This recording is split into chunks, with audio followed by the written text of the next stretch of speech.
பவுல் கொரிந்தியருக்கு எழுதின 12வது அதிகாரம், 13வது அதிகாரம், 14வது அதிகாரம், இது மூணும் ஒரே செக்மெண்ட், ஒரே காரியத்தை பற்றி பேசுகிறது.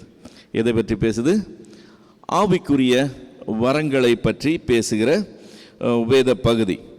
இப்போ இந்த ஆவிக்குரிய வரங்களை பற்றி நம்ம பார்க்க ஆரம்பிக்கிறதுக்கு முன்னாடி ஒரு காரியம் தெளிவாக தெரிந்து கொள்ள வேண்டும். பரிசுத்த ஆவியானவர் புதிய ஏற்பாட்டில் மட்டும் செயல்படல, பழைய ஏற்பாட்டிலையும் செயல்பட்டார். ஆனால் அங்கே செயல்பட்டதுக்கும் இங்கே செயல்படுகிறதுக்கும் பெருத்த வித்தியாசம் இருக்குது. என்ன பெரிய வித்தியாசம்? பழைய ஏற்பாட்டில் எல்லாருக்கும் பரிசுத்த ஆவி அருளப்பட்டதாக நம்ம பார்க்கல. புதிய ஏற்பாட்டில் எல்லாருக்கும் அது அருளப்படுகிறத நாம் பார்க்கிறோம். பழைய ஏற்பாட்டில் அதாவது வந்து போகிறது. இப்போ சவுலுக்கு கர்த்தருடைய ஆவியானவர் இறங்கினதாகவும் அவன் வேறே இருதயம் உள்ளவனாக மாறினதாகவும் பார்க்குறோம். அதே சவுலை விட்டு கர்த்தருடைய ஆவியானவர் விலகினதாகவும் பார்க்குறோம். சிம்சோன் கதையிலே அதே மாதிரி தான். கர்த்தருடைய ஆவியானவர் அவனோட இருந்ததையும் பார்க்குறோம், அவனை விட்டு விலகினதையும் நம்ம பார்க்குறோம். ஸோ வந்து போகிற ஒரு அனுபவம் உள்ள காரியமாய் அங்கே இருக்குது. ஆனால் இங்கே புதிய ஏற்பாட்டில் அது நிரந்தரமான காரியமாக இருக்குது. அதாவது உங்களிலே தங்கி இருக்கிற பரிசுத்த ஆவியானவருடைய ஆலயமாக இருக்கிறீங்கன்னு சொல்லும்போது அவர் நமக்குள்ளேயே குடியிருக்கிற ஒரு அனுபவத்துக்குள்ளே போயிடுறோம். அதில் இருக்கிற மாதிரி வந்து போகிற அனுபவம் இல்லை. மூன்றாவது காரியம் என்னன்னு சொன்னால், பழைய ஏற்பாட்டில் ஒரு குறிப்பிட்ட காரியம் நிறைவேறுகிறதற்காக அவர்களை பயன்படுத்த அந்த ஆவியான் கொடுக்கப்பட்டது. இப்போது சிம்சோனுக்கு அந்த ஆவி கொடுக்கப்பட்டதுக்கு காரணம் என்ன? அவன் பலசாலியாக இருந்து அந்த ரட்சிப்பை கட்டளையிடணும்னு சொல்லி இஸ்ரவேலரை விடுவிக்கணும் என்கிறதுக்காக தான் அதுக்கு கொடுக்கப்படுது. வேறு எந்த ரீசனும் அங்கே இல்லை. அதே மாதிரி பர்பஸ் ஒவ்வொருத்தருக்கும் அந்த டாஸ்க்குக்காக தான் அது கொடுக்கப்படும். அந்த டாஸ்க் நிறைவேறணுன்னு அது முடிஞ்சு போச்சு. ஆனால் இங்கே புதிய ஏற்பாட்டில் டாஸ்க் எதுவும் இல்லை. நம்மை மறுரூபமாக்குறதற்காக ஆவியானவர் நமக்குள்ளே இருந்து அவர் கிரியை செய்கிறார் என்று சொல்லி வேதம் சொல்லுது. ஸோ அது டோட்டலாக டிஃப்ரெண்ட், இது டோட்டலாக டிஃப்ரெண்ட். இந்த புதிய ஏற்பாட்டில் கொடுக்கப்படுகிற இந்த அபிஷேகத்தை பற்றி, இந்த ஆவியானவரோடு இருக்கிற இந்த அனுபவத்தை பற்றி பார்த்தோம்னா அது ஒரு முத்திரைன்னு சொல்லப்பட்டிருக்கோம்.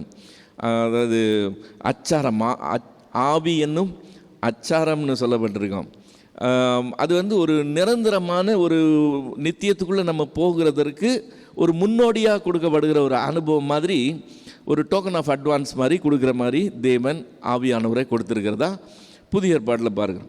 அதே ஆவியானவர் தான். ஆனால் பழைய ஏற்பாட்டில் அவர் அப்படி கிரியை செய்யலை, புதிய ஏற்பாட்டில் அவர் அப்படி கிரியை செய்கிறார். இப்போ புதிய ஏற்பாட்டில் இப்படி வித்தியாசமாக திடீர்னு கிரியை செய்ய ஆரம்பிக்கிறதுனால ஆரம்ப கால சபையில் ஏராளமான குழப்பங்கள் இருக்குது. ஏன்னா அதுக்கு முன்னாடி அவங்க அப்படி ஒரு கிரியைகள்லாம் பார்க்கல.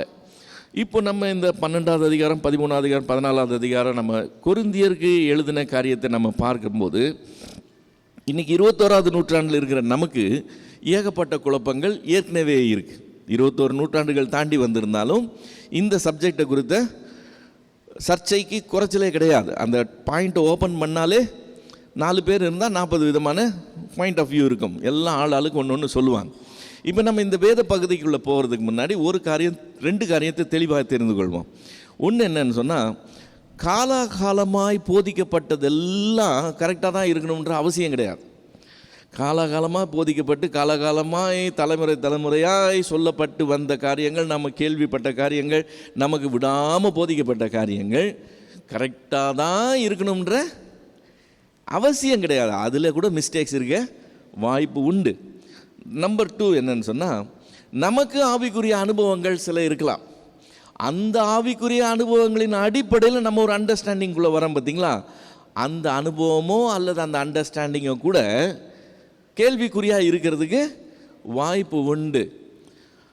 வேதம் என்ன சொல்லுதுன்னு ஓப்பன் மைண்டோடு பார்த்து, எனக்கு போதிக்கப்பட்டதோ அல்லது என்னுடைய அனுபவமோ இந்த வேதம் சொல்லுகிற இந்த வசனத்தின் படி இருந்தால் ஓகே, இல்லைன்னா நம்ம அதுக்கேற்ற மாதிரி நம்மளுடைய வியூ பாயிண்ட்டை மாற்றிக்கொள்ளுகிறேன் என்று சொல்லி ஓப்பனாக இருக்கிறது சால சிறந்ததாக இருக்கும். பிடிவாதம் பிடிச்சிக்கிட்டு எங்களுக்கு இப்படி தான் போதிக்கப்பட்டது, நீங்கள் இந்த வசனத்தை இப்படி சொல்லக்கூடாதுன்னு சொல்லிக்கிட்டு நம்ம ஒரு ஸ்டாண்ட்ஸ் எடுத்துக்கிட்டோம்னு வச்சுக்கோங்களேன், பைபிள்லேருந்து எப்படி காண்பிச்சாலும் சரி, அது என்ன தான் இருந்தாலும் சரி, நம்ம கண்ணை முடிக்கிற மாதிரி ஆயிரும்.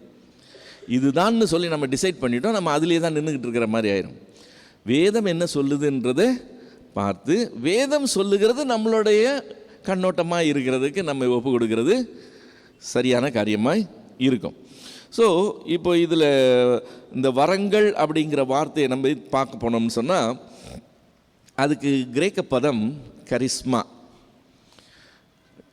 வரங்கள் என்கிறது ஆங்கிலத்தில் கிஃப்ட்ஸு, கிரேக்கத்தில் கரிஸ்மா. இந்த வரங்களுக்கு அதிகமாய் முக்கியத்துவம் கொடுக்கிற திருச்சபைகள் இருக்குது.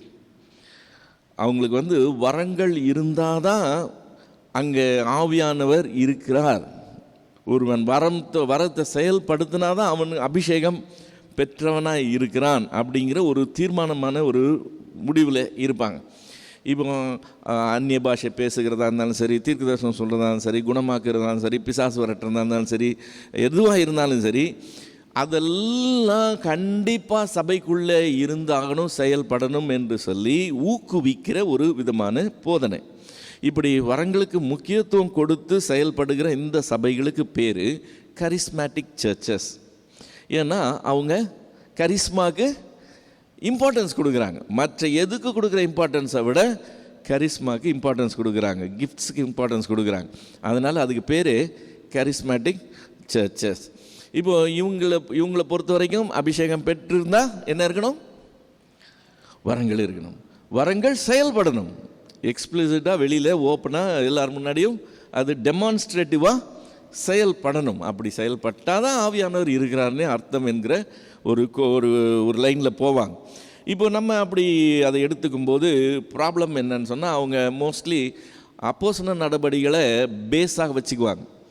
ஆதி சபையில் இப்படி நடந்துச்சு பாருங்கள், அப்போஸ்தலர் 2ஆவது அதிகாரத்தில் இப்படி நடந்துச்சு, அப்போஸ்தலர் 10ஆவது அதிகாரத்தில் இப்படி நடந்துச்சு, அப்போஸ்தலர் 19ஆவது அதிகாரத்தில் இப்படி நடந்தது, அங்கே அப்படி நடந்ததுனால இங்கே இப்படி நடந்தால் தான் சரின்ற ஒரு முடிவுக்குள்ளே வந்துடுவாங்க.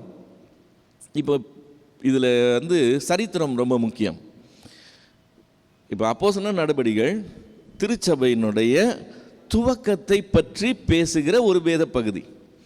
அது மொத்த திருச்சபையை பற்றி பேசுகிற ஒரு வேத பகுதி இல்லை, துவக்கத்தை பற்றி பேசுகிற வேத பகுதி. ஒரு உதாரணத்துக்கு சொல்லணும்னு சொன்னால், அப்போஸ்தலர் நடபடிகளில் எங்கேயாவது 2 ஏக்கர் நிலத்தில் ஒரு திருச்சபை கட்டியிருந்ததா எங்கேயாவது இருக்கா? அப்புறம் நம்ம ஏக்கர் கணக்கில் இடம் வாங்கி திருச்சபை கட்டக்கூடாதுல்ல. அப்போஸ்தலர் நடபடிகள் படின்னா வீட்டுக்கு தான் கும்பிட்டு சொன்னால் நாங்கள் வீட்டுக்கு தான் செய்வோம், அப்படி தானே இருந்திருக்கணும்.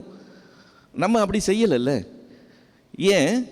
சர்ச் டெவலப் ஆகும்போது, எண்ணிக்கை அதிகமாகும்போது, அதுக்கு ஏற்ற தேவைகள் வரும்போது, அந்த தேவைகள் சந்திக்கப்படும் போது காலத்துக்கு ஏற்ப மாற்றங்கள் வரதான் செய்யும். இப்போ இந்த மாற்றத்துக்கு அடிப்படையில் தான் நம்ம எல்லா காரியங்களையும் நகர்த்திட்டு போனோம். நேராக கொண்டு போய் அங்கே நிறுத்திடக்கூடாது. இப்போ இந்த சரித்திரத்தை நம்ம சர்ச் டெவலப் ஆகி வந்த சரித்திரத்தின் துவக்கத்தை மட்டும்தான் அப்போஸ்தலர் நடபடிகளில் பார்க்குறோம். அதுவே எல்லாம் நினைத்து கொள்ளக்கூடாது. அதுக்கு அப்புறமா அது டெவலப் ஆனது எப்படிங்கிறதையும் நம்ம கவனிக்கணும். இப்போ இவங்க இந்த ஆவிக்குரிய வரங்களின் செயல்பாட்டுக்கு முக்கியத்துவம் கொடுக்கும் போதெல்லாம் அப்போஸ்தலர் நடபடிகளை தான் பேஸாக வச்சு பேசிக்கிட்டே இருக்கிறதுனால, இந்த சர்ச் எப்படி டெவலப் ஆகி வந்திருக்குன்றதை நம்ம ஹிஸ்ட்ரியை கவனித்து இவங்களை புரிந்து கொள்ளுகிறது ரொம்ப அவசியம். ஏன்னா 1906 ஆண்டு, அதாவது 20வது நூற்றாண்டினுடைய துவக்கத்தில் 1906 ஆண்டு அமெரிக்காவில் உள்ள கலிஃபோர்னியாவில் இருக்கிற அசூசா அப்படிங்கிற ஒரு தெருவில் நடந்த ஜெப கூட்டத்தில் இந்த வரங்கள் செயல்படுவதாய் சம்பவங்கள் நிகழ ஆரம்பிச்சது. அதுதான் துவக்கம். ஃபஸ்ட்டு என்னைக்கு? 1906 கலிஃபோர்னியாவில் அசூசா தெரு என்கிற இடத்துல தான் அது ஆரம்பிச்சது. அது ஆரம்பித்து அதுக்கப்புறம் மற்ற இடங்களுக்கு அது பரவுச்சு. அப்புறம் இன்றைக்கி உலகம் எங்குமே இருக்குது. அப்படின்னு என்ன அர்த்தம்? இது 20வது நூற்றாண்டிலிருந்து தான் இருக்குது. இப்போது சமீப காலமாக இருக்கிறது. இது முதல் நூற்றாண்டுலேருந்து இல்லை. அதை தெரிந்து கொள்ளணும். இது முதல் நூற்றாண்டு இல்லை. அதுக்கு உண்டான ஆதாரம் என்னன்னு சொன்னால், வேதாகமம் பல்வேறு மொழிகளில் மொழிபெயர்க்கப்பட்டது. பல்வேறு மொழிகளில் மொழிபெயர்க்கப்பட்டது. ஆரம்பத்தில் 3 மொழியில் தான் இருந்துச்சு. எபிரேயம், கிரேக்கு மற்றும் லத்தீன் மொழியில் மட்டும்தான் வேதாகமம் இருந்தது. ஆனால் சீர்திருத்தம் வந்த அப்புறம் 15ஆம் நூற்றாண்டுக்கு அப்புறம் வேத மொழிபெயர்ப்பு வேகமாக தீவிரம் அடைஞ்சது. இன்றைக்கி தமிழ் பைபிள் கூட நம்ம கையில் வச்சுட்டு இருக்கோம். இன்னும் மொழிபெயர்ப்புகள் நடந்துகிட்டே இருக்கு. இப்போ இதில் ஈடுபட்டவங்க எவ்வளவு தியாகத்தின் மத்தியில் அதை செஞ்சுருப்பாங்க, எவ்வளவு அதாவது ஊழிய பாரத்தோடு அதை செஞ்சுருப்பாங்கங்கிறத நீங்கள் கொஞ்சம் கண்ணோட்டம் பார்க்கணும். அது சாதாரண விஷயம் இல்லை. வேதத்தை மொழிபெயர்க்கிறது, ஒரு அந்நிய மொழிக்கு மொழிபெயர்க்கிறதுங்கிறது.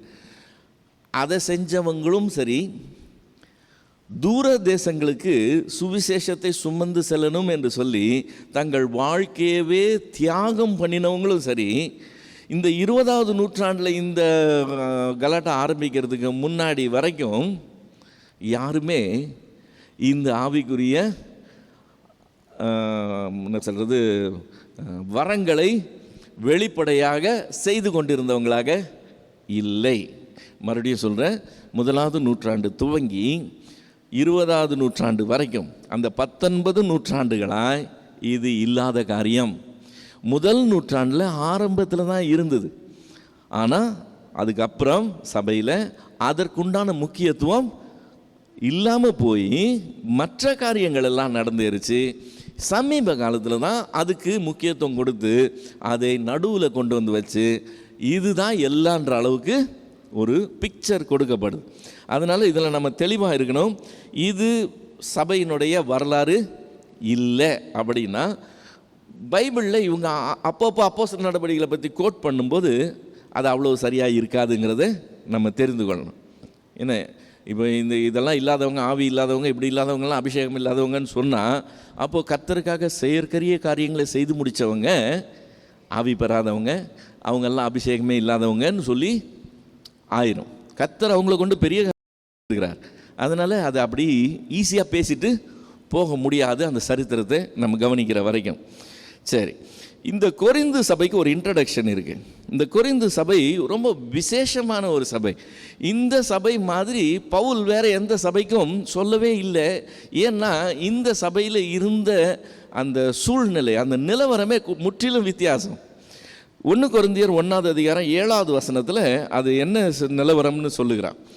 1 கொரிந்தியர் 1:7, அப்படியே நீங்கள் யாதொரு வரத்திலும் குறைவில்லாதவர்களாய் அப்படின்னு சொல்லுகிறான். இந்த கொரிந்து சபையில் எத்தனை விதமான வரங்கள் இருக்கோ அத்தனை விதமான வரங்களும் அவங்க மத்தியில் செயல்பாட்டில் ஏற்கனவே இருக்குது.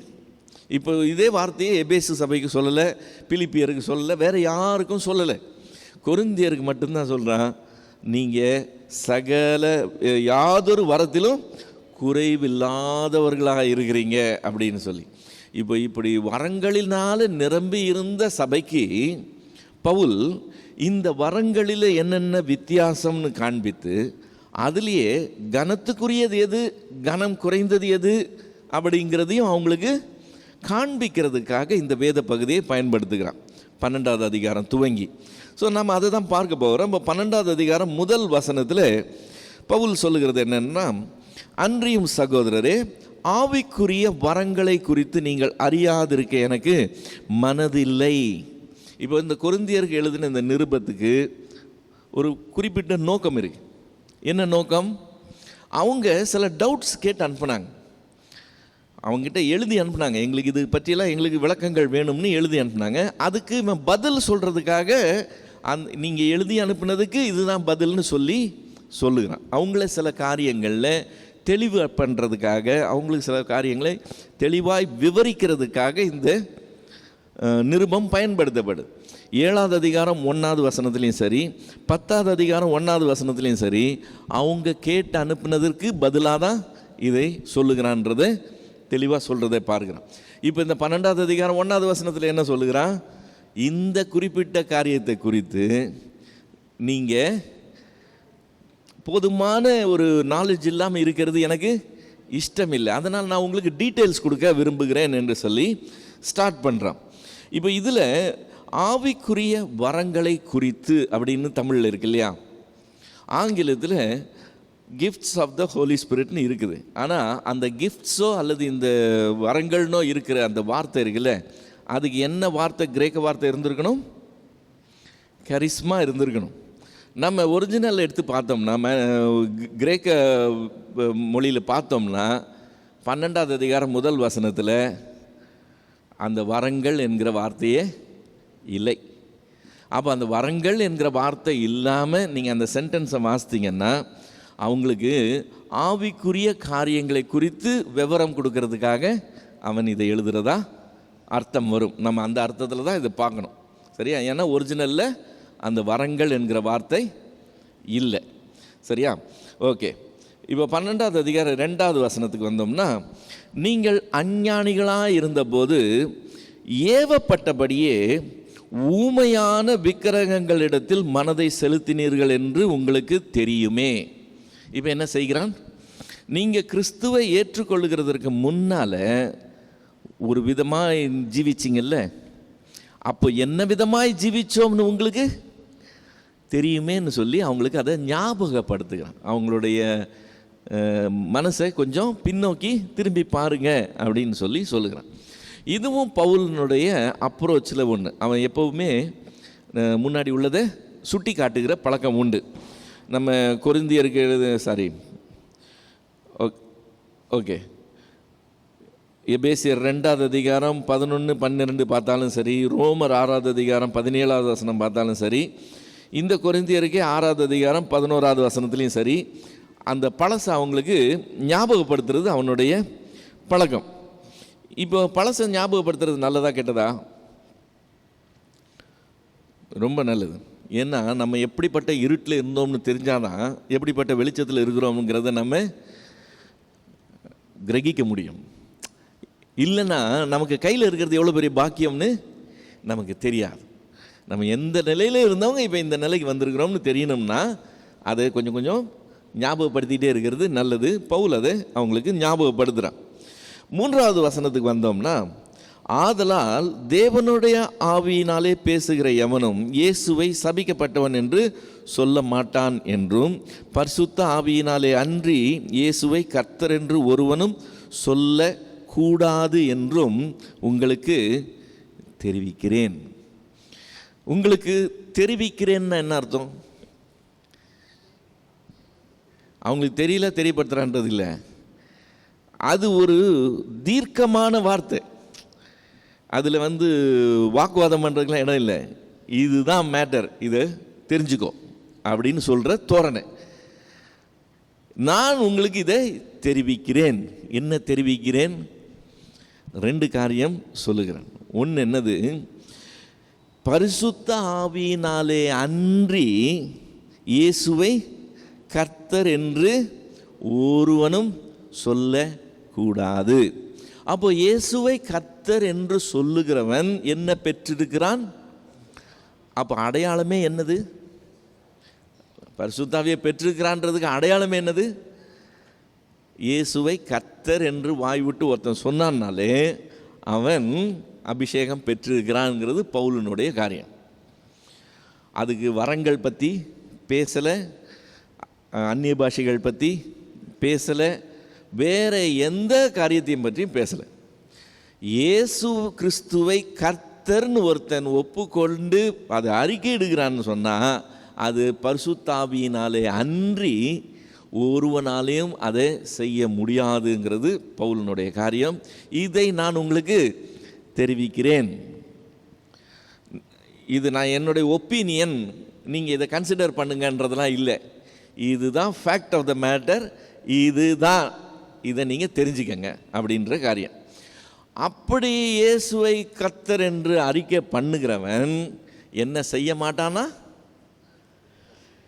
தேவனுடைய ஆவியினாலே பேசுகிற எவனும் இயேசுவை சபிக்கப்பட்டவன் என்று சொல்ல மாட்டான். ஸோ இது 2 பக்கம் உள்ள ஒரு காரியம். பரிசுத்தாவி பெற்றவனால தான் என்ன சொல்ல முடியும்? இயேசு கிறிஸ்துவை கர்த்தர் என்று சொல்ல முடியும். அப்படி சொல்லுகிறவன் எவனும் இயேசு கிறிஸ்துவை சபிக்கப்பட்டவன் என்று சொல்லி சொல்ல மாட்டான். அப்போ இதுதான் அடையாளம் என்று சொல்லி பவுல் ரொம்ப தீர்க்கமாய் இதை தெரிஞ்சுக்கங்கன்னு சொல்கிறத நம்ம பார்க்குறோம். 4லேருந்து 6 வரைக்கும் உள்ள பகுதி ரொம்ப இன்ட்ரெஸ்டிங்கான வேத பகுதி. அதில் திரியேக தேவனை ஒரே அந்த அந்த அந்த 3 வசனங்களில் பிதா, குமாரன், பரிசுத்தாவியை தனித்தனியாக காண்பித்துறதை நம்ம பார்க்க முடியும். 4வது வசனம், வரங்களில் வித்தியாசம் உண்டு, ஆவியானவர் ஒருவரே. ஊழியங்களிலும் வித்தியாசம் உண்டு, கர்த்தர் ஒருவரே. கிரியைகளிலும் வித்தியாசம் உண்டு, எல்லாருக்குள்ளும் எல்லாவற்றையும் நடப்பிக்கிற தேவன் ஒருவரே. இப்போ ஆவியானவர், பரிசுத்த ஆவியானவர் நம்ம சொல்கிற அந்த பர்சனாலிட்டி ஒரு சிங்கிள் பர்சன் இல்லையா? அந்த பர்சனாலிட்டி தான் அத்தனை வரங்களையும் செயல்படுத்துகிறவராக இருக்கிறார். வரங்களில் இப்போ இவர் ஒருத்தர்னா ஒரு வரம் தான் இல்லையா, அவர் ஒருத்தர் தான், அவர் அத்தனை விதமான வரங்களை செயல்படுத்துகிறார். ஸோ வரங்கள் அநேகம், ஆனால் ஆவியானவர் ஒருவர். அதே மாதிரி கர்த்தர் ஒருவரே. கர்த்தர்னு சொல்லும்போது குமாரனாகிய தேவனை பற்றி பேசுகிற காரியம். இங்கே கர்த்தர் ஒருவரே, அவருக்காக செய்யப்படுகிற ஊழியங்கள் ஒன்றுன்னு இல்லை, அதில் ஏகப்பட்ட விதமான ஊழியங்கள் இருக்குது. இந்த ஊழியங்கள் எல்லாம் யாருக்கு தான் செய்யப்படுது? கர்த்தருக்கு தான் செய்யப்படுது. பிதாவாகிய தேவன் ஒருவரே, எல்லாத்தையும் கொண்டு நடப்பிக்கிறவர் அவர் தான். இப்போ இந்த நடத்துதல்களில் பல விதமான வித்தியாசமான நடத்துதல்கள் இருக்கலாம், ஆனால் அதெல்லாத்தையும் நடப்பிக்கிற தேவன் ஒருவரே. ஸோ ஆவியானவர் ஒருவரே, வரங்களில் வித்தியாசம் உண்டு. கர்த்தர் ஒருவரே, ஊழியங்களில் வித்தியாசம் உண்டு. தேவன் ஒருவரே, நடத்துதல்கள்லையும் வித்தியாசம் உண்டு. இந்த 4, 5, 6 வசனங்கள் பிதா, குமாரன், பரிசுத்தாவியை ஒரே பகுதியில் நமக்கு காண்பிக்கிற வசனங்களாக இருக்கு. இப்போது ஆவிக்குரிய வரங்களை பற்றி அடுத்து பேச ஆரம்பிக்கிறோம். இந்த ஆவிக்குரிய வரங்கள் ஃபர்ஸ்ட் ஆஃப் ஆல் எப்படி மனுஷனுக்கு வந்து சேருதுங்கிறத நம்ம கொஞ்சம் ரியலைஸ் பண்ணிக்கணும். மனுஷனுக்கு எப்படி வந்து சேருதான்? எபேசியர் 4வது அதிகாரம் 7லேருந்து 10 வரைக்கும். எபேசியர் 4, 7லேருந்து 10. கிறிஸ்துவனுடைய ஈவு அளவுக்கு தக்கதாய் அவனவனுக்கு கிருபை அளிக்கப்பட்டிருக்கிறது. கிறிஸ்துவனுடைய ஈவின் அளவுக்கு தக்கதாக நம்மில் அவனவனுக்கு கிருபை அளிக்கப்பட்டிருக்கிறது. ஆதலால் அவர் உன்னதத்துக்கு ஏறி சிறைப்பட்டவர்களை சிறையாக்கி மனுஷர்களுக்கு வரங்களை அளித்தார் என்று சொல்லியிருக்கிறார். ஏறினார் என்பதனால் அவர் அதற்கு முன்னே பூமியின் தாழ்விடங்களில் இறங்கினார் என்று விளங்குகிறது அல்லவா? இறங்கினவரே எல்லாவற்றையும் நிரப்பத்தக்கதாக எல்லா வானங்களுக்கும் மேலாக உன்னதத்துக்கு ஏறினவருமாய் இருக்கிறார். யாரை பற்றி பேசுது? குமாரனாகிய கிறிஸ்துவை பற்றி பேசுது. அவர் மரித்து பாதாளத்துக்கு போனார் என்று சொல்லியும், அங்கிருந்து பிதாவாகிய தேவனுடைய வலது பார்சத்துக்கு ஏறி போனார் என்று சொல்லியும் நமக்கு தெரியும். ஸோ அவர் இறங்கினவர், அவர் தான் உன்னதத்துக்கு ஏறினவர். அப்படி இறங்கினவர், ஏறினவர் என்ன சாதித்தார்னு சொன்னால், மனுஷர்களுக்கு அவர் என்ன செய்கிறாரா? வரங்களை பெற்று கொடுக்கிறாருன்னு சொல்லியிருக்கு. இது இப்படி எழுதியிருக்கிறதுன்னு சொல்லும்போது இது ஒரு தீர்க்க தரிசனத்தின் நிறைவேறுதல். எங்கே எழுதியிருக்கிறது? சங்கீதங்களின் புஸ்தகம் 68வது சங்கீதம் 68:18. 68:18 என்ன சொல்லுது? தேவரீர் உன்னதத்துக்கு ஏறி சிறைப்பட்டவர்களை சிறையாக்கி கொண்டு போனீர். தேவனாகிய கர்த்தர் மனுஷருக்குள் வாசம் பண்ணும் பொருட்டு துரோகிகளாகிய மனுஷர்களுக்காகவும் வரங்களை பெற்றுக்கொண்டீர். ஸோ இவர் வரங்களை பெற்றுக்கொண்டு அதை மனுஷருக்கு அளிக்கிறார் என்று சொல்லி நாம் பார்க்கிறோம். ஸோ பழைய ஏற்பாட்டில் இல்லாதது புதிய ஏற்பாட்டில் இருக்குதுன்னு சொல்லும்போது அது கிறிஸ்து இறங்கி பரம் ஏறினதுனால வந்த ஒரு விளைவு. இப்போ இந்த வரங்களுக்கு ஒரு பட்டியல் இங்கே கொடுக்கப்படுது. 1 கொரிந்தியர் 12வது அதிகாரம் 7லேருந்து 10 வரைக்கும் பார்த்தோம்னா, 1 கொரிந்தியர் 12 7லேருந்து 10 வரைக்கும் ஆவியினுடைய அனுக்கிரகம் அவனவனுடைய பிரயோஜனத்துக்கென்று அளிக்கப்பட்டிருக்கிறது. எப்படியெனில், ஒருவனுக்கு ஆவியினாலே ஞானத்தை போதிக்கும் வசனமும், வேறொருவனுக்கு அந்த ஆவியினாலே அறிவை உணர்த்தும் வசனமும், வேறொருவனுக்கு அந்த ஆவியினாலே விசுவாசமும், வேறொருவனுக்கு அந்த ஆவியினாலே குணமாக்கும் வரங்களும், வேறொருவனுக்கு அற்புதங்களை செய்யும் சக்தியும், வேறொருவனுக்கு தீர்க்க தரிசனம் உரைத்தலும், வேறொருவனுக்கு ஆவிகளை பகுத்தறிதலும், வேறொருவனுக்கு பற்பல பாஷைகளை பேசுதலும், வேறொருவனுக்கு பாஷைகளை வியாக்கியானம் பண்ணுதலும் அளிக்கப்பட்டிருக்கிறது. வார்த்தை ஆரம்பிக்கும் போதே அது எதுக்காக அளிக்கப்பட்டிருக்குதா? அவனவனுடைய பிரயோஜனத்துக்காக. அந்த அர்த்தம் என்னது? அவனவனுடைய பிரயோஜனத்துக்காக தான் வரங்கள் கொடுத்துருக்கிறாருன்னா என்ன அர்த்தம்? ஒவ்வொருத்தருடைய சுய நலனுக்காக கொடுத்துருக்கிறாருன்னு அர்த்தமா? வரங்கள் கொடுக்கப்படுது. இப்போ முதல் வரம் என்னது? அதில் லிஸ்ட்டில் ஃபஸ்ட்டு ஆவியினாலே ஞானத்தை போதிக்கும் வரம். இப்போ இவர் தனக்குத்தானே போதிச்சுக்குவாரா? அவனவனுடைய பிரயோஜனத்துக்குன்னு சொன்னால் இவர் தனக்குத்தானே பிரயோஜனம் கொடுத்துக்கிறா. குணமாக்கும் வரனா இவர் தனக்குத்தானே குணமாக்குவாரா? தீர்க்க தரிசனம் வரனா தனக்குத்தானே தீர்க்க தரிசனம் சொல்லிக்குவாரா? இல்லை இல்லை. இது யாருக்கு செய்வார்? அடுத்த ஆளுக்கு தான் செய்வாங்க. இப்போ போதிக்கும் வரம் உள்ளவன், ஞானத்தின் வசனத்தை போதிக்கும் வரம் உள்ளவன் அதை அடுத்த ஆளுக்கு தான் செய்ய போகிறான், தனக்கு சொல்லி போகிறது இல்லை. அது சிம்பிள் ஃபேக்ட் இல்லையா? அப்போது அவனவனுடைய பிரயோஜனத்துக்கு கொடுக்கப்பட்டிருக்குன்னா என்ன அர்த்தம்? சபையில் அவன் மற்றவர்களுக்கு பிரயோஜனப்படுகிறதற்கு அவனுக்கு என்ன வேணுமோ அது கொடுக்கப்பட்டிருக்கு. சபையில் மற்றவர்களுக்கு அவன் எப்படி பிரயோஜனப்படணுமோ அது என்ன தேவையோ அது அவனுக்கு கொடுக்கப்படும். அப்போ கொடுக்கப்பட்டதை கொண்டு அவன் என்ன செய்யணும்?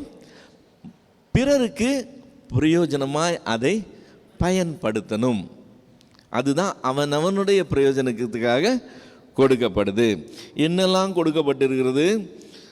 ஒன்று, ஞானத்தை போதிக்கும் வசனம். இல்லை, எல்லாராலையும் அதை செய்ய முடியாது. ஏன்னா இது ஒரு வரம். அந்த வரத்தை பெற்றவங்களுக்கு மட்டும்தான் அந்த ஞானத்தை போதிக்கும் வசனம் இருக்கும். நாங்கள்லாம் படிச்சுட்டு வந்திருக்கோம், எங்களுக்கெல்லாம் தெரியும், நாங்கள்லாம் பேசுகிறதுல திறமையானுங்க ஆளுங்க, நாங்கள்லாம் பேசுவோம்னு சொல்லி அது ஓகே. ஆனால் எல்லாராலையும் செய்ய முடியாது. அறிவை உணர்த்தும் வசனம் இது பண்ணுறது இல்லை, இப்போ போதிக்கிறது இல்லை, இது அறிவை உணர்த்தும் வசனம். அதாவது இப்போ ஒருத்தருக்கு ஒரு சந்தேகம் கேட்குறாங்க அல்லது ஒரு காரியத்தில் குழப்பத்தில் இருக்கிறாங்கன்னா அவங்களுக்கு அறிவை உணர்த்துறதுக்கு நச்சுன்னு ஆணி அடித்த மாதிரி எடுத்து காண்பிக்கிறது அது ஒரு வரம். அது எல்லாராலையும் செய்ய முடியாது. சிலருக்கு விசுவாசம், சிலருக்கு குணமாக்குகிற வரம், சிலருக்கு அற்புதம் செய்கிற வரம், சிலருக்கு தீர்க்க தரிசனம் உரைக்கிறது, சிலருக்கு ஆவிகளை பகுத்து அறிகிறது. எல்லா ஆவியும் ஒன்றும் இல்லை. அதில் ஃப்ராடு எது, டூப்ளிகேட் எது, பிசாசு எது, எல்லாத்தையும் நிதானிக்கக்கூடியவங்களாம் அவங்க இருக்கணும். ஆவிகளை பகுத்தறிகிறது, பற்பல பாஷைகளை பேசுகிறது. இங்கே பன்மை வருதுன்றதை கவனிங்க. பற்பல பாஷைகளை அப்படின்னு சொல்லும்போது பன்மை, சிங்குலர் கிடையாது. அது ரொம்ப முக்கியம். ஓகே, சிங்குலர் கிடையாது, அது மல்டிபிள். அப்புறம் பாஷைகளை வியாக்கியானம் பண்ணுது. அவங்க பாஷைகளை பேசுகிறவங்க ஒருத்தர் இருக்கலாம், ஆனால் அவங்க பேசுனதை இன்டர்பிரட் பண்ணக்கூடியவங்க அது வேற கிஃப்ட்டு. இது ஒரு கிஃப்ட்டு, அது இன்னொரு கிஃப்ட். ஒரே ஆளுக்கு 2 கிஃப்ட்டு இருக்கலாம், அது இருக்கக்கூடாதுன்னு சொல்ல முடியாது. ஆனால் அது வேறு கிஃப்ட்டு, இது வேறு கிஃப்ட், அது மட்டும் தெரிஞ்சுக்கும். ஸோ இந்த பட்டியலில் மட்டும் 9 வந்துருச்சு. ஸோ அப்போ மொத்தமே 9 தானான்னு கேட்டால் பவுலே இன்னொரு லிஸ்ட்டும் கொடுக்குறாப்புல. ரோமருக்கு எழுதின நிருபம் 12வது அதிகாரம் 6-8 வரைக்கும், ரோமர் 12 6-8 வரைக்கும், நமக்கு அருளப்பட்ட கிருபையின்படியே நாம் வெவ்வேறான வரங்கள் உள்ளவர்களாக இருக்கிறபடினாலே நம்மில் தீர்க்க தரிசனம் சொல்லுகிற வரத்தை உடையவன் விசுவாச பிரமாணத்துக்கு ஏற்றத்தக்கதாக சொல்ல கடவன். ஊழியம் செய்கிறவன் ஊழியத்திலும், போதிக்கிறவன் போதிக்கிறதிலும், புத்தி சொல்லுகிறவன் புத்தி சொல்லுகிறதிலும் தரித்திருக்க கடவன். பகிர்ந்து கொடுக்கிறவன் வஞ்சனை இல்லாமல் கொடுக்க கடவன். முதலாளியானவன் ஜாக்கிரதையாக இருக்க கடவன். இரக்கம் செய்கிறவன் உற்சாகத்தோடு செய்ய கடவன். இப்போ இங்கே பட்டியல் என்னது? நம்பர் 1 தீர்க்க தரிசனம் சொல்லுது. நம்பர் 2 ஊழியம் செய்கிறது. இந்த ஊழியம் செய்கிறதுன்னு பைபிள் எடுத்துகிட்டு போய் ஊழியம் செய்கிறதுன்னு நினச்சிக்காதீங்க. ஊழியம் செய்கிறதுன்னு சொன்னால் ஹெல்ப் பண்ணுறது. அதாவது ஊழியம் அப்படிங்கிற வார்த்தை வேலை செய்கிறது. இப்போ சர்ச்சில் நிறையா வேலை இருக்குது. ஒட்டரை அடிக்கிறதுலேருந்து பெருக்கிறதுலேருந்து நிறையா வேலை இருக்குது. இப்போ இதெல்லாம் என்னது? அது ஸ்டைலாக சொல்லணும்னா ஊழியம்னு சொல்லிடலாம். ஆனால் நம்ம ஊழியம்னோடனே பைபிள் எடுத்துகிட்டு இன்னொருத்தர் தலையில் கை வச்சு ஜெபம் பண்ணுறது தான் ஊழியம்னு நினச்சிக்கிட்டோம்னா அது தப்பான காரியமாக இருக்கும். இங்கே ஊழியம்னு வர்றது என்னது? எல்லாராலையும் செய்ய முடியாது, அதுக்கு ஒரு வரம் பெற்றிருக்கணுமா. அந்த ஊழியம் செய்கிறதுக்கு உண்டான வரம். ஸோ ஊழியம் செய்கிறது, போதிக்கிறது, அது ஏற்கனவே பார்த்தோம். புத்தி சொல்லுகிறது, அதையும் ஏற்கனவே பார்த்தோம். பகிர்ந்து கொடுத்தல், அந்த இருக்கிறது 4 பேருக்கு பிரித்து கொடுக்கணுன்னா கூட அதுக்கும் ஒரு வரம் வேணுமா? பகிர்ந்து கொடுக்கறதுக்கு வரம் இருக்கா? முதலாளியாக இருத்தல், எங்கள் அப்பா முதலாளி, நான் முதலாளி, இதில் என்ன பெரிய விஷயம் நம்ம யோசிக்கலாம். ஆனால் முதலாளியாக இருத்தலுக்கும் அதுவும் ஒரு வரம்னு சொல்லி பவுல் சொல்லுகிறான். இரக்கம் செய்தல், அதுவும் ஒரு வரம்னு சொல்லுவேன். ஸோ இப்போ இந்த லிஸ்ட்டு சேர்ந்துக்கிட்டே போகுது. நம்ம அங்கே உள்ளது மட்டும்தான் சொல்ல முடியாது. இது வரம்னு நம்ம நினைக்காத காரியங்கள்லாம் நிறையா இங்கே லிஸ்ட்டில் வரமாய் வருகிறதே நம்ம பார்க்கிறோம். ஸோ ஒரு காம்ப்ரிஹென்சிவ் லிஸ்ட் எடுத்து ஆவிக்குரிய வரம் நம்பர் 1, நம்பர் 2, நம்பர் 3 இவ்வளோ தான் டோட்டல்னு நம்ம ஐடென்டிஃபை பண்ண முடியாது. ஏன்னா வெவ்வேறு இடத்துல வெவ்வேறு காரியங்கள் வரங்களாக சொல்லப்படுது. ஆச்சரியம் என்னென்னா, நம்ம அதை கூடயா வரம் நம்ம நினைக்கக்கூடிய அளவுக்கு அதுவும் வரம்ன்ற லிஸ்ட்டில் வருது. சரி, இப்போ 1 கொரிந்தியர் 12வது அதிகாரத்துக்கு மறுபடியும் போவோம். அந்த பட்டியலை கொடுத்துட்டு 10வது வசனத்தோட பட்டியல் முடிஞ்சிருது. 11வது வசனத்தில் இவைகளை எல்லாம் அந்த ஒரே ஆவியானவர் நடப்பித்து தமது சித்தத்தின்படியே அவனவனுக்கு பகிர்ந்து கொடுக்கிறார். ஸோ எல்லாத்தையும் டேபிள் மேலே வச்சுருக்கேன்ப்பா, ஓடி வந்து உங்களுக்கு என்ன வேணுமோ எடுத்துகிட்டு போங்கன்னு சொல்ல. அவர் என்ன செய்கிறாரா? ஆட்டுக்கு வாழை அளந்து வச்சுருக்காங்க சொல்ல பார்த்தீங்களா? அது மாதிரி யாருக்கு எதை கொடுக்கணும்னு அவருக்கு தெரியும். எனக்கு அது மேலே இன்ட்ரெஸ்ட் இருக்கலாம், அதுக்காக அவர் எனக்கு அதை கொடுக்கணுன்ற கட்டாயம் கிடையாது. எனக்கு எதை கொடுத்தோன்னா என்ன யூஸ்ஃபுல்லாக இருக்கும் அப்படிங்கிறது அவருக்கு தெரியும். ஸோ எனக்கு என்னங்கிறது அவர் டிசைட் பண்ணுறார். அவனவனுக்கு யார் சித்தத்தின்படி? அவருடைய சித்தத்தின்படி அவர் என்ன செய்கிறார்? பகிர்ந்து கொடுக்கிறார். இதுதான் ஃபேக்ட்டு. நம்ம எடுத்துக்கிறது இல்லை. ஓகே, கிஃப்ட்டுனாலே கொடுக்கறது தானே, நம்ம எடுக்கிறது இல்லை. இல்லை, கிஃப்ட்டு கொடுக்கறது அவருடைய டெசிஷன். யாருக்கு எதை கொடுக்கணுங்கிறது அவருடைய டெசிஷன். இப்போது 12லேருந்து 27 வரைக்கும் ஒரு உருவகம் காட்டப்படுது. அவயவங்கள் சரீரம் அப்படிங்கிற ஒரு உருவகம் காட்டப்படுது. இதை நீங்கள் கண்ணு முன்னாடி பிக்சராக கொண்டு வந்தீங்கன்னா தான் சொல்லப்படுகிறது என்ன சொல்லுகிறான்றது தெரியும். இப்போ இத்தனை விதமான வரங்கள் இருக்குது. இத்தனை விதமான வரங்களை கொண்டு நம்ம எல்லாருமே ஏற்கனவே ஏகப்பட்ட டிஃப்ரென்ஸோடு தான் இருக்கிறோம். இல்லை, நம்மளை ஒற்றுமையை விட வேற்றுமைகள் தான் ரொம்ப அதிகம்.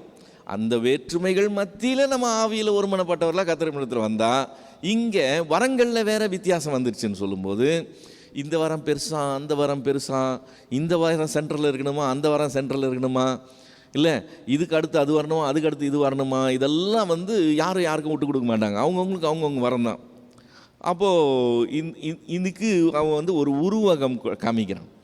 ஒரு சரீரம், தலையிலேருந்து கால் வரைக்கும் சரீரம் இருக்குது. இப்போ இந்த சரீரத்தில் தலையும் இருக்குது, கண்ணும் இருக்குது, காதும் இருக்குது, நாக்கும் இருக்குது, மூக்கும் இருக்குது, கையும் இருக்குது, காலும் இருக்குது. எல்லாம் என்னது? ஒன்றொன்றும் தனித்தனியாக அவயவங்கள். ஆனால் எல்லாமே சரீரத்தினுடைய அங்கங்கள். கை நான் சரீரத்துக்கு எனக்கு சம்மந்தம் இல்லைன்னு கை சொல்ல முடியாது. கை சரீரத்தினுடைய அங்கம், ஆனால் தனி அவயவம். இப்போ கையும் காலும் ஒன்று தான்னு நான் சொல்ல முடியாது. கை செய்கிறதெல்லாம் கால் செய்ய முடியாது, கால் செய்கிறதெல்லாம் கை செய்ய முடியாது. அப்போ கையோட கால் பெட்டர், காலோட கை பெட்டர்லாம் சொல்லவே முடியாது. அது செய்ய வேண்டிய வேலையை செஞ்சாதான் சரீரம் செயல்படும். இல்லைன்னா அவ்வளோதான். கை இருந்தும் பிரயோஜனம் கிடையாது, கால் இருந்தும் பிரயோஜனம் கிடையாது. கால் என்ன செய்யணுமோ அது பாட்டுக்கு அது வேலையை செய்யணும். சண்டை போட்டுக்கிட்டு இருக்கக்கூடாது. கை கூட சண்டை போட்டுக்கிட்டு இருக்கக்கூடாது. கை என்ன செய்யணுமோ அதை செய்யணும். கண்ணு மூக்கு கூடயோ, மூக்கு கண்ணு கூடயோ சண்டை போடக்கூடாது. அவங்கவுங்களுக்கு முக்கிய இம்பார்ட்டன்ஸ் இருக்குது. அந்தந்த இம்பார்ட்டன்ஸ் அந்தந்த டிபார்ட்மெண்ட்டில் தான் தெரியும். இல்லை, இப்போ செவி கேட்குறது, அதில் கண்ணுக்கு ஏதாவது பங்கு இருக்கா? ஒன்றும் கிடையாது.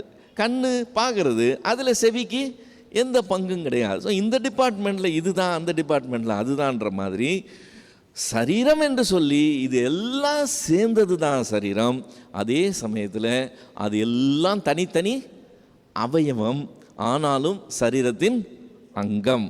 இப்போ இந்த உருவகத்தை அப்படியே சபை என்று சொல்லுகிற சரீரத்தில், கிறிஸ்துவினுடைய சரீரத்தில் நாம் அவ்வளவு பேரும் அங்கங்கள். தனித்தனியாக நாம் அங்கங்கள், ஆனால் சரீரத்தினுடைய அவயவங்கள். நம்ம தனியாக போக முடியாது, இண்டிபெண்டன்ஸ் கிளைம் பண்ண முடியாது. நான் தனியாக செயல்படுவேன்னு சொல்ல முடியாது. எனக்கு யாரும் தேவையில்லை, நான் பார்த்துக்குவேன்னு எந்த அவயவமும் சொல்ல முடியாது. ஸோ இந்த உருவகத்தை கண்ணு முன்னாடி வச்சுக்கிட்டு இப்போ என்ன சொல்லுகிறான்றதை பார்த்தோம்னா நமக்கு தெரிய வரும். 12 எப்படி எனில் சரீரம் ஒன்று, அதற்கு அவயவங்கள் அநேகம். சரீரத்தின் அவயவங்கள் எல்லாம் அநேகமாக இருந்தும் சரீரம் ஒன்றாகவே இருக்கிறது. அந்த பிரகாரமாக கிறிஸ்துவும் இருக்கிறார். எந்த பிரகாரமாக?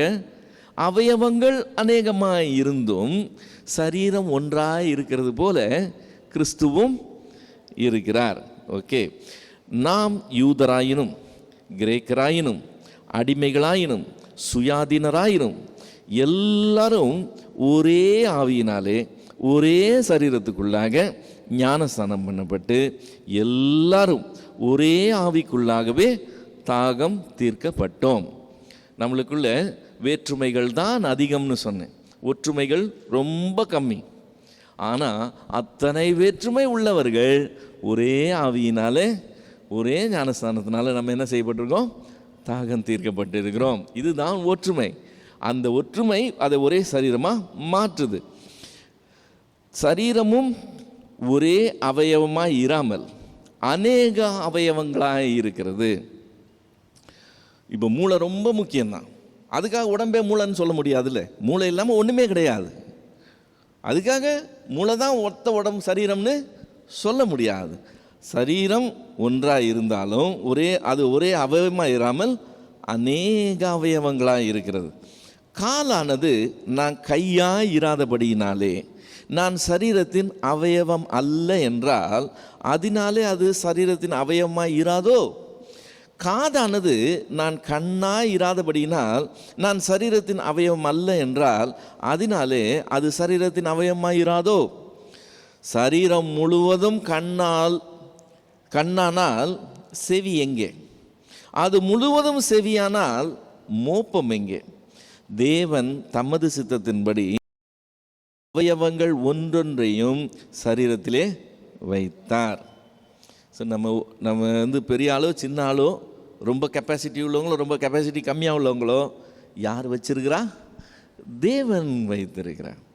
மகிமை உள்ளவங்களையும் வச்சிருக்கிறார், கனம் குறைந்தவர்களையும் தேவன் சரீரத்தின் அங்கமாக வைத்திருக்கிறார். நம்ம கனம் கம்மியாக இருக்கிறவங்கள அசட்டை பண்ணணும்னா யார் அசட்டை பண்ணுறோன்னு அர்த்தம்?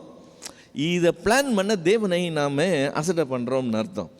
இதுக்கு பின்னாடி செயல்படுற அந்த ஆவியானவரை நம்ம அசட்டை பண்ணுறோம்னு அர்த்தம்.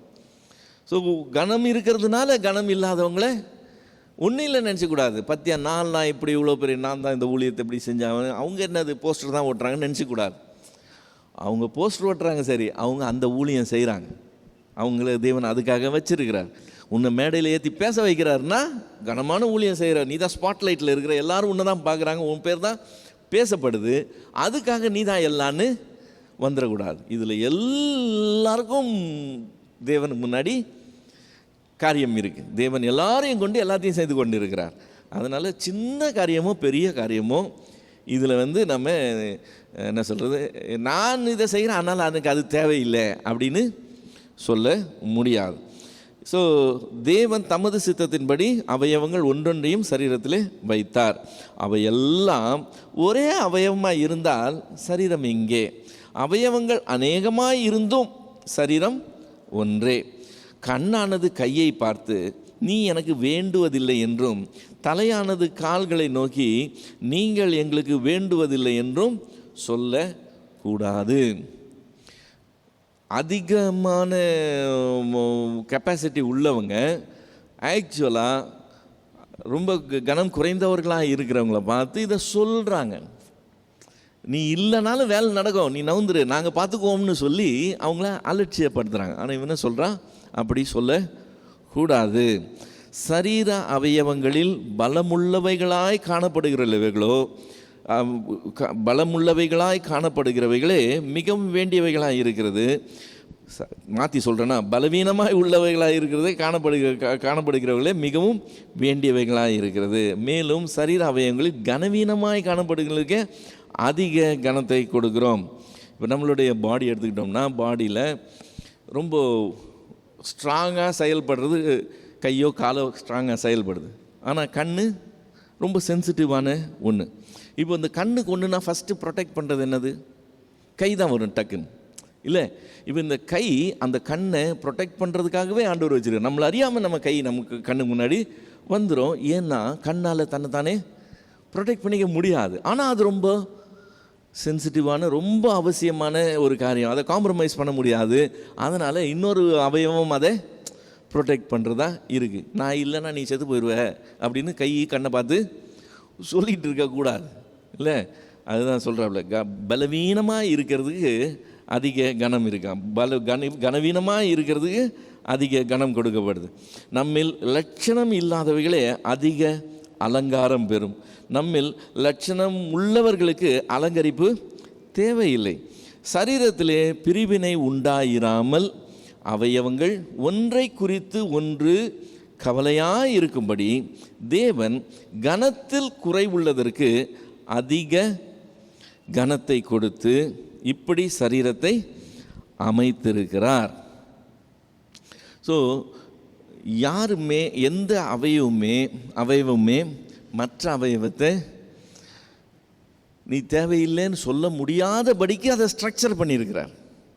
ஸோ சரீரத்தை எப்படி ஸ்ட்ரக்சர் பண்ணாரோ அதே மாதிரி கிறிஸ்துவின் சரீரத்தையும் அப்படி தான் ஸ்ட்ரக்சர் பண்ணியிருக்கிறார். ஆதலால் ஒரு அவயவம் பாடுபட்டால் எல்லா அவயவங்களும் கூட பாடுபடும். ஒரு அவயவம் மகிமைப்பட்டால் எல்லா அவயவங்களும் கூட சந்தோஷப்படும். நீங்களே கிறிஸ்துவின் சரீரமாயும் தனித்தனியே அவயவங்களுமாயும் இருக்கிறீர்கள். ஸோ இந்த உருவகம் புரிந்திருக்கும் நினைக்கிறேன். ஸோ திரும்ப திரும்ப அதை ரிப்பீட் பண்ண வேண்டாம். சரீரம் ஒன்று தான்,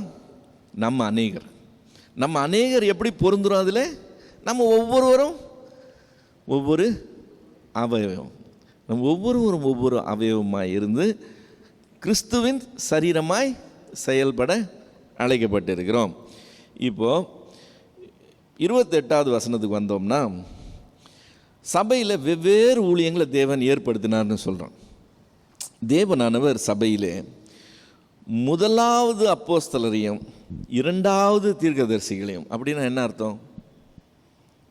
முதலாவது அப்போஸ்தலரையும் இரண்டாவது தீர்க்கதரிசிகளையும் என்ன அர்த்தம்?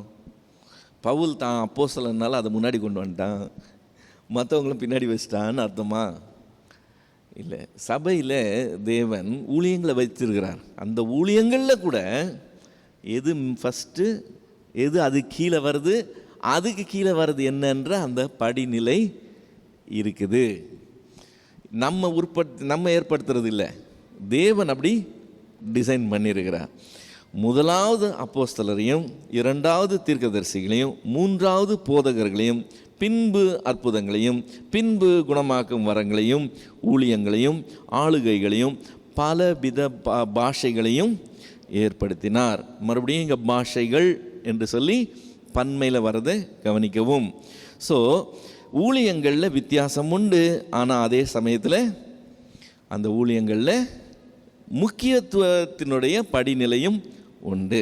இப்போ வரங்கள் நம்ம பார்த்தோம், அடுத்து ஊழியங்கள் என்று பார்க்கிறோம். அந்த வரங்கள் எதுக்காக கொடுக்கப்படுது? இந்த ஊழியங்கள் நிறைவேற்றுறதுக்காக கொடுக்கப்படுது. இந்த ஊழியங்கள் எதுக்காக நிறைவேற்றப்படுது? அதுக்கு ஒரு நோக்கம் இருக்கணும்ல. இந்த வரங்களை கொடுத்தது எக்யூப் பண்ணி இந்த ஊழியத்தை செய்யன்னு சொல்கிறார். இந்த ஊழியத்தை செய்கிறதுனால என்ன விளைவு எதிர்பார்க்குறார்? இப்போது சபைக்கு வரோம், சபையில் வந்துட்டு இந்த வரங்கள் எல்லாம் செயல்பட்டு பாடுகிற வரம் பெற்றவங்க நல்லா பாடி, இசை வாசிக்கிற வரம் பெற்றவங்க நல்லா இசை வாசித்து, என்ன நல்லா பாட்டு வர்ஷிப் நடத்தக்கூடியவங்க நல்லா வர்ஷிப் நடத்தி நம்ம வெளியே போகும்போது நல்ல மனசு நிறைவோடு போகணும். அதுக்காக செய்கிறாரா?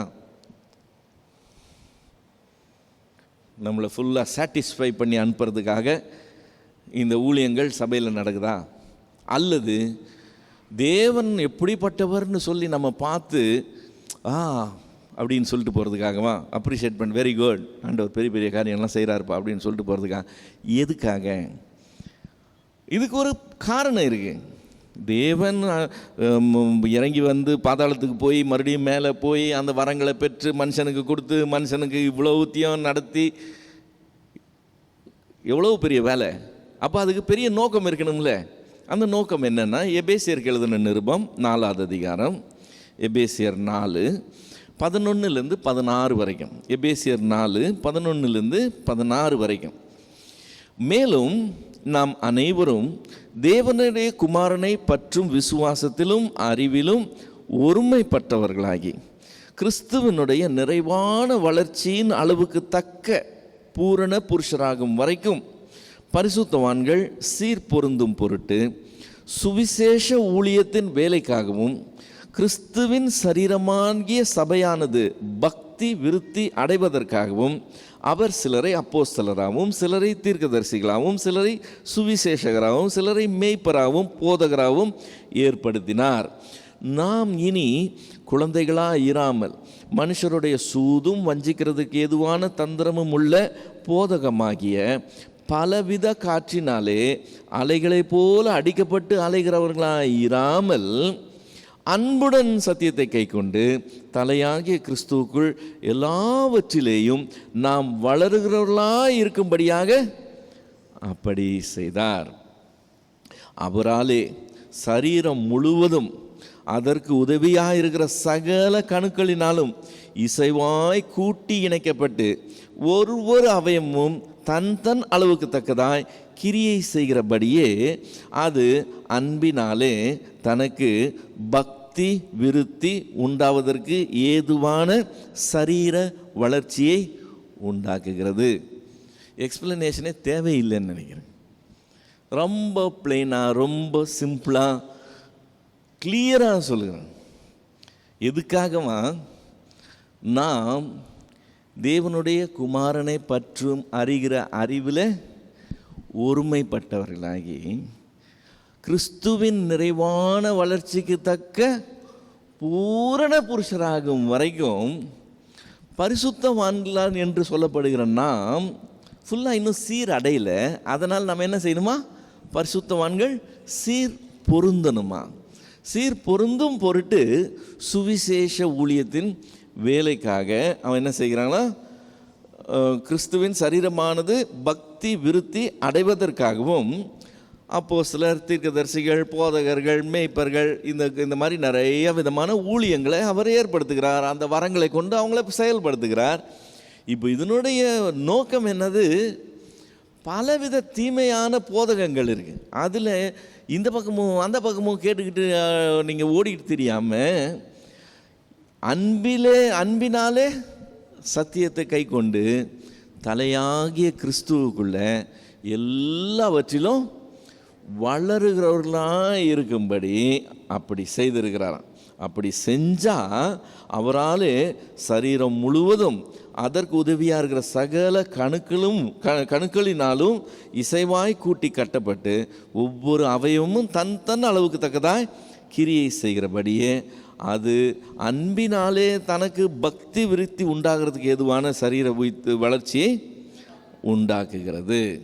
இப்படி செயல்பட்டாக்க அந்த சரீரம் வளர்கிறதுக்கு ஏதுவாய் இருக்கும்.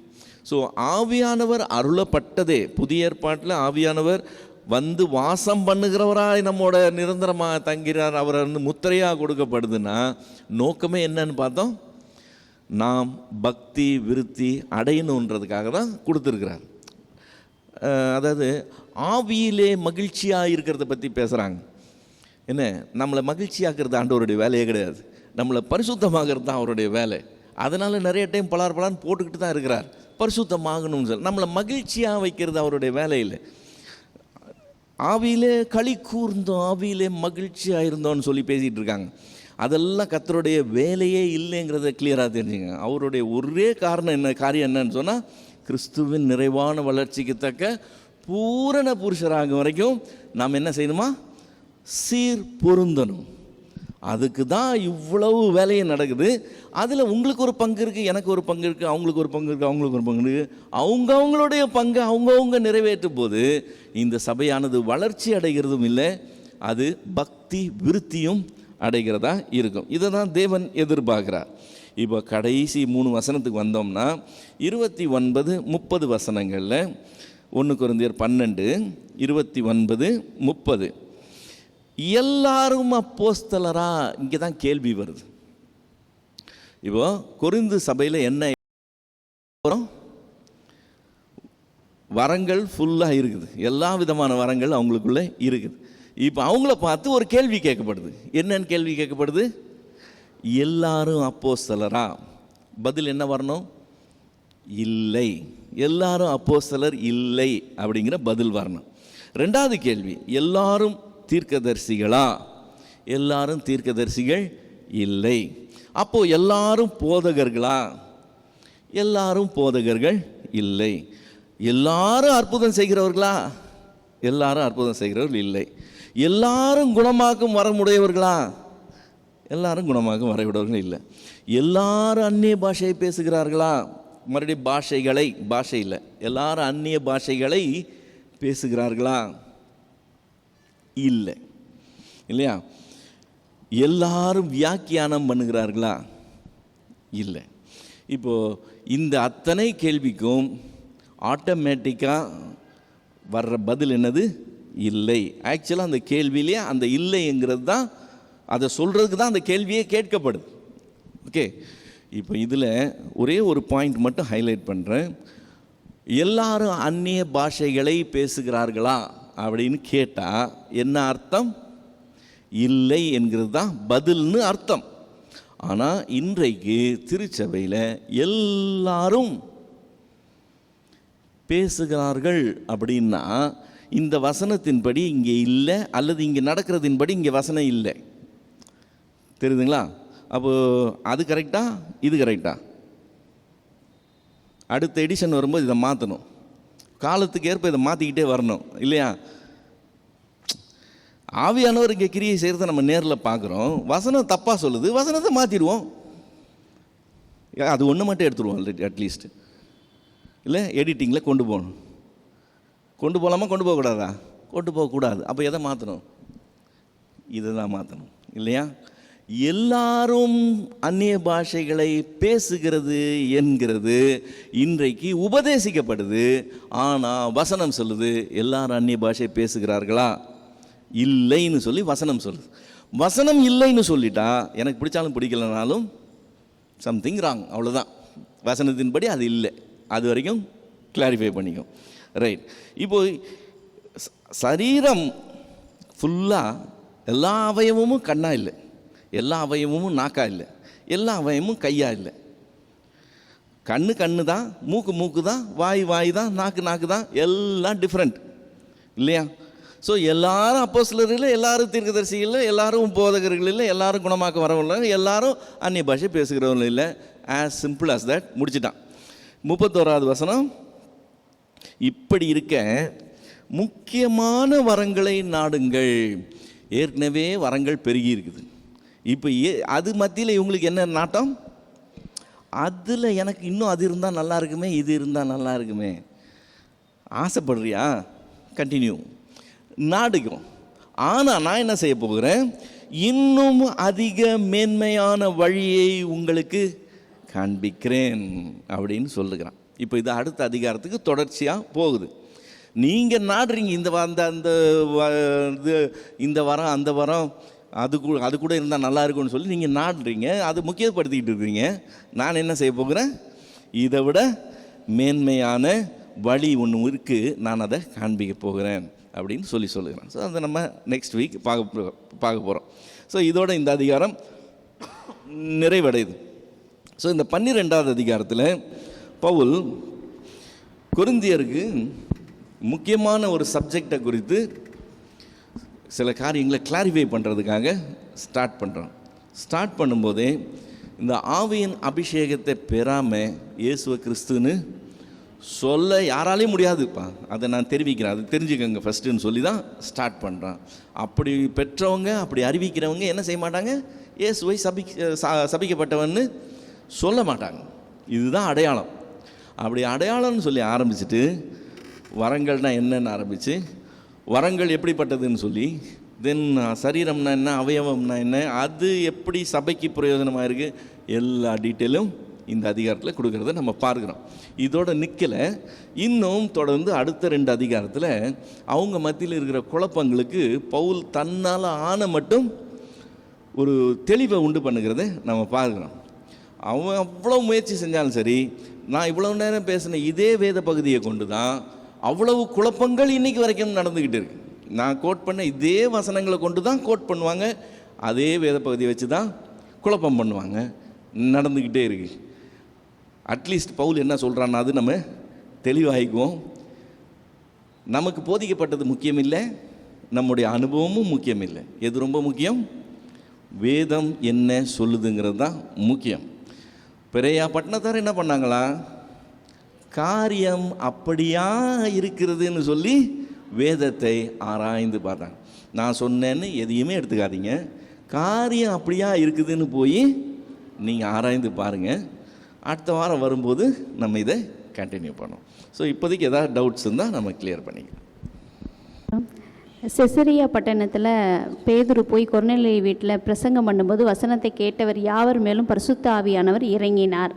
அப்போது அந்த 10வது அதிகாரத்தில் 46வது வசனம், பேதுரு கூட வந்திருந்த விருத்த சேதனமுள்ள விசுவாசிகள் கேட்கும்போது பரிசுத்த ஆவியின் வரம் புறஜாதிகள் மேலும் பொழிந்தருளப்பட்ட இதை குறித்து பிரமித்தார்கள். அப்போ ஆதி திருச்சபையிலேயே பரிசுத்தாவின் வரம் பொழிந்தருளப்பட்டதா? ஆமாம், என்ன டவுட் அதில்? அப்பயே வரங்கள் இருந்தது. அப்போஸ்தலர் 2வது அதிகாரத்துலேருந்தே ஆரம்பிச்சிருச்சு சிஸ்டர். நீங்கள் என்ன கொரிந்தியருக்கு அப்புறம் தான் இனிமேல் தான் ஸ்டார்ட் ஆக போகுதுன்னு நினச்சிங்களா? இல்லை, சபை அதாவது கிறிஸ்து பரமேறினது அப்போஸ்தலர் 1வது அதிகாரத்தில் நம்ம பார்க்குறோம். கிறிஸ்து பரமேறின அப்புறம் இவங்க ஜெபம் பண்ணிட்டு இருக்கிறாங்க. ஆண்டவர் சொன்னார், நீங்கள் வெயிட் பண்ணுங்கள், உன்னதத்திலிருந்து வரும் பலனால் நீங்கள் தரிப்பிக்கப்படுற வரைக்கும் எருசலேமில் காத்திருங்கன்னு சொல்கிறாரு. இவங்க வெயிட் பண்ணுறாங்க. இவங்களுக்கு அந்த உன்னதத்திலிருந்து வரும் பலன் வரும்போது இவங்க பலன் அடைந்து எழும்பி சாட்சியாய் சொல்ல ஆரம்பிக்கிறாங்க. இவங்களுக்கு தெரியாது தங்களுக்கு என்னென்ன வரங்கள்லாம் வந்திருக்குன்னு யாருக்கும் தெரியாது. இவங்க 2வது அதிகாரத்தில் பார்த்தீங்கன்னா தைரியம் தான் வந்தது, எழும்பி நின்று தைரியமாக பேசுனாங்க 2வது அதிகாரத்தில். 3வது அதிகாரத்துலேயும் தைரியமாக தான் பேசுகிறாங்க. ஆனால் வரங்கள் செயல்பட ஆரம்பிக்குது. குணமாக்கும் வரமாக இருந்தாலும் சரி, தீர்க்கதரிசன வரங்களாக இருந்தாலும் சரி, உபதேசம் பண்ணுற இதெல்லாம் ஒன்று ஒன்றா செயல்பட ஆரம்பிக்குது. இப்போ இதை ஐடென்டிஃபை பண்ண ஆரம்பிக்கிறாங்க. ஓகே, ஆவியானவர் வந்தது மட்டும் இல்லை, கர்த்தர் வரங்களை கொடுத்துருக்கிறார்.